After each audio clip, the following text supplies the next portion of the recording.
जयंती मंगला काली भद्रकाली कपालिनी दुर्गा क्षमा शिवा धात्री स्वाहा सदा नमस्तुते। श्री दुर्गा सप्तशती महिषासुर नामक दैत्य पर माता दुर्गा की विजय का वर्णन है। श्री दुर्गा सप्तशती को देवी महात्म्य चंडी पाठ के नाम से भी जाना जाता है। यह मार्कंडेय पुराण का भाग है जिसकी रचना ऋषि मार्कंडेय द्वारा की गई है। दुर्गा सप्तशती 700 श्लोकों की सुंदर रचना है। इन 700 श्लोकों में 13 अध्याय हैं तथा 13 अध्यायों को पुनः 3 भागों में बांटा गया है, जिन्हें प्रथम, मध्यम और उत्तर चरित के रूप में जाना जाता है। नवरात्रि में मनोकामना पूर्ति, संकटों के नाश, माँ दुर्गा की प्रसन्नता के लिए दुर्गा सप्तशती का पाठ अवश्य करें। मेधा ऋषि का राजा सुरथ और समाधि को भगवती की महिमा बताते हुए मधु कैटभ वध का प्रसंग सुनाना। भगवान विष्णु के सो जाने पर मधु और कैटभ को मारने के लिए कमल जन्मा ब्रह्मा जी ने जिनका स्तवन किया था, उन महाकाली देवी का मैं सेवन करता हूँ। वे अपने 10 हाथों में खड्ग, चक्र, गदा, बाण, धनुष, परेद, शूल, भुसंडी, मस्तक और शंख धारण करती हैं। उनके 3 नेत्र हैं। वे समस्त अंगों में दिव्य आभूषणों से विभूषित हैं। उनके शरीर की कांति नीलमणि के समान है तथा वे 10 मुख और 10 पैरों से युक्त हैं। ओम चंडिका देवी को नमस्कार है। मार्कंडेय जी बोले, सूर्य के पुत्र सारवड़ी जो 8वें मनु कहे जाते हैं, उनकी उत्पत्ति की कथा विस्तार पूर्वक कहता हूँ, सुनो।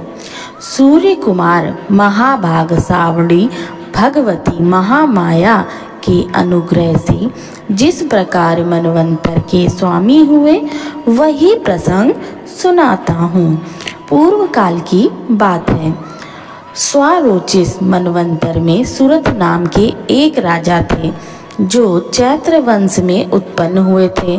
उनका समस्त भूमंडल पर अधिकार था। वे प्रजा को अपने औरस पुत्रों की भांति धर्म पूर्वक पालन करते थे। तो भी उस समय कोला विध्वंसी नाम के क्षत्रिय उनके शत्रु हो गए। राजा सुरथ की दंड नीति बड़ी प्रबल थी।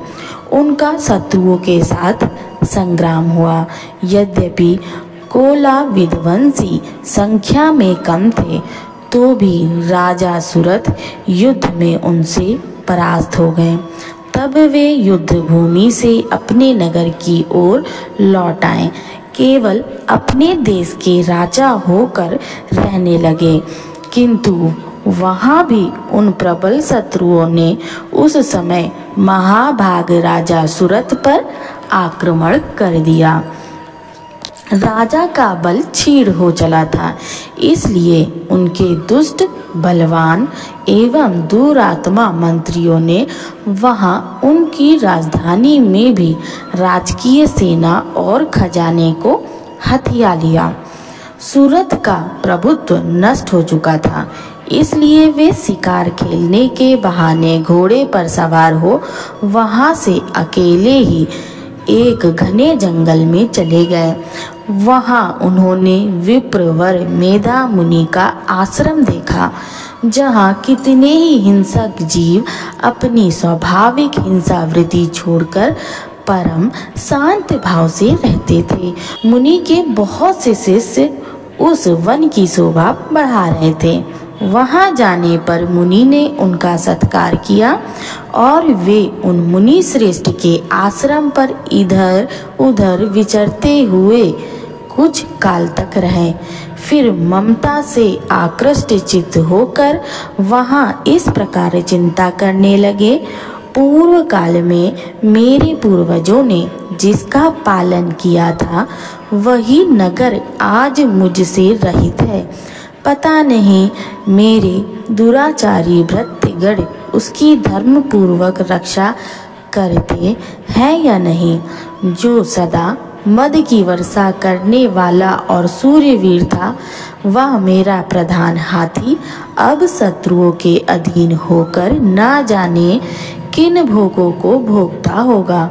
जो लोग मेरी कृपा, धन और भोजन पाने से सदा मेरे पीछे पीछे चलते थे, वे निश्चय ही अब दूसरे राजाओं का अनुसरण करते होंगे। उन अपवयी लोगों के द्वारा सदा खर्च होते रहने के कारण अत्यंत कष्ट से जमा किया हुआ मेरा वह खजाना खाली हो जाएगा। और कई बातें राजा सूरत निरंतर सोचते रहते थे। एक दिन उन्होंने वहाँ विप्रवर मेधा के आश्रम के निकट एक वैश्य को देखा और उससे पूछा, भाई तुम कौन हो? यहाँ तुम्हारे आने का क्या कारण है? तुम क्यों शोकग्रस्त हो और अनमने से दिखाई देते हो? राजा सूरत का यह प्रेम पूर्वक कहा हुआ वचन सुनकर वैश्य ने विनीत भाव से उन्हें प्रणाम करके कहा। वैश्य बोला, राजन, मैं इस समय धन, स्त्री और पुत्रों से वंचित हूँ। राजन, मैं धनियों के कुल में उत्पन्न एक वैश्य हूँ। मेरा नाम समाधि है। मेरे दुष्ट स्त्री पुत्रों ने धन के लोभ से मुझे घर से बाहर निकाल दिया। मैं इस समय धन, स्त्री और पुत्रों से वंचित हूँ। मेरे विश्वसनीय बंधुओं ने मेरा ही धन लेकर मुझे दूर कर दिया, इसलिए दुखी होकर मैं वन में चला आया। यहाँ रहकर मैं इस बात को नहीं जानता कि मेरे पुत्रों की, स्त्री की और स्वजनों की कुशल है या नहीं। इस समय घर में वे कुशल से रहते हैं अथवा कोई कष्ट है। वे मेरे पुत्र कैसे हैं? क्या वे सदाचारी हैं अथवा दुराचारी हो गए हैं? राजा ने पूछा, जिन लोभी स्त्री पुत्र आदि ने धन के कारण तुम्हें घर से निकाल दिया, उनके प्रति चित्त में इतना स्नेह का बंधन क्यों है?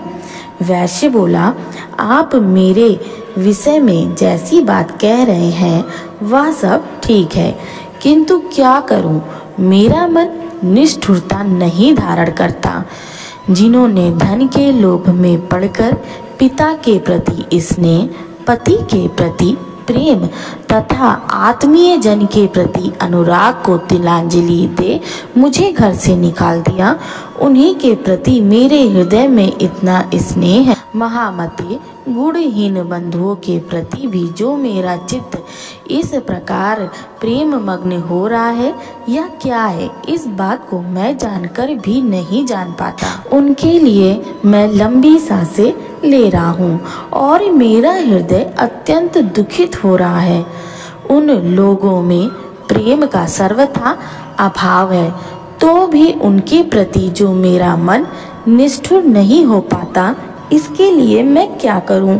मार्कंडेय जी कहते हैं, ब्राह्मण, तदंतर राजाओं में श्रेष्ठ सूरत और वह समाधि नामक वैश्य दोनों साथ साथ मेधा मुनि की सेवा में उपस्थित हुए और उनके साथ यथा योग्य न्याय अनुकूल विनय पूर्वक बर्ताव करके बैठे। तत्पश्चात वैश्य और राजा ने कुछ वार्तालाप आरंभ किया। राजा ने कहा, भगवान, मैं आपसे एक बात पूछना चाहता हूँ, उसे बताइए।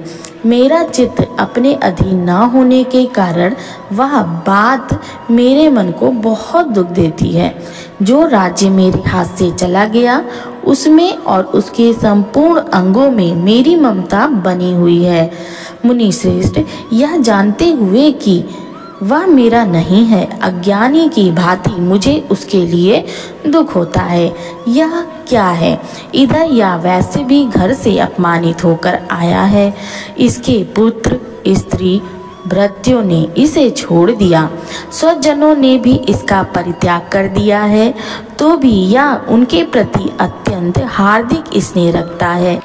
इस प्रकार यह तथा मैं दोनों ही बहुत दुखी हैं। जिसमें प्रत्यक्ष दोष देखा गया है, उस विषय के लिए भी हमारे मन में ममता जनित आकर्षण पैदा हो रहा है। महाभाग, हम दोनों समझदार हैं, तो भी हम में जो मोह पैदा हुआ है, यह क्या है? विवेक शून्य पुरुष की भांति मुझ में और इसमें भी यह मूर्ता प्रत्यक्ष दिखाई देती है। ऋषि बोले, महाभाग, विषय मार्ग का ज्ञान सब जीवों को है। इसी प्रकार विषय भी सबके लिए अलग अलग है। कुछ प्राणी दिन में नहीं देखते और दूसरे रात में नहीं देखते। यह ठीक है कि मनुष्य समझदार होते हैं, किंतु केवल वे ही ऐसे नहीं होते। पशु, पक्षी, मृग आदि सभी प्राणी समझदार होते हैं। मनुष्यों की समझ भी वैसी ही होती है जैसे उन मृग और पक्षियों की, तथा जैसी मनुष्यों की होती है वैसी ही उन मृग, पक्षी आदि की। या अन्य बातें भी प्रायः दोनों में समान ही हैं। समझ होने पर भी इन पक्षियों को तो देखो, ये स्वयं भूख से पीड़ित हुए भी मोहवश बच्चों की चोंच में कितने चाव से अन्न के दाने डाल रहे हैं। नरसिंह, क्या तुम नहीं देखते कि ये मनुष्य समझदार होते हुए भी लोभवश अपने किए हुए उपकार का बदला पाने के लिए पुत्रों की अभिलाषा करते हैं? यद्यपि उन सब में समझ की कमी नहीं है, तथापि वे संसार की स्थिति, जन्म मरण की परंपरा बनाए रखने वाले भगवती महामाया के प्रभाव द्वारा ममता में भंवर से युक्त मोह के गर्त में गिराए गए हैं। इसलिए इसमें आश्चर्य नहीं करना चाहिए। जगदीश्वर भगवान विष्णु की योग निद्रा रूपा जो भगवती महामाया है, उन्हीं से यह जगत मोहित हो रहा है। वे भगवती महामाया देवी ज्ञानियों के भी चित्त को बलपूर्वक खींचकर मोह में डाल देती हैं। वे ही इस संपूर्ण चराचर जगत की सृष्टि करती हैं, तथा वे ही प्रसन्न होने पर मनुष्यों को मुक्ति के लिए वरदान देती हैं। वे ही परा विद्या, संसार बंधन और मोक्ष की हेतुभूता सनातनी देवी तथा संपूर्ण ईश्वरों की भी अधीश्वरी हैं। राजा ने पूछा, भगवान, जिन्हें आप मोह माया कहते हैं, वे देवी कौन है? ब्राह्मण, उनका आविर्भाव कैसे हुआ तथा उनके चरित्र कौन कौन है?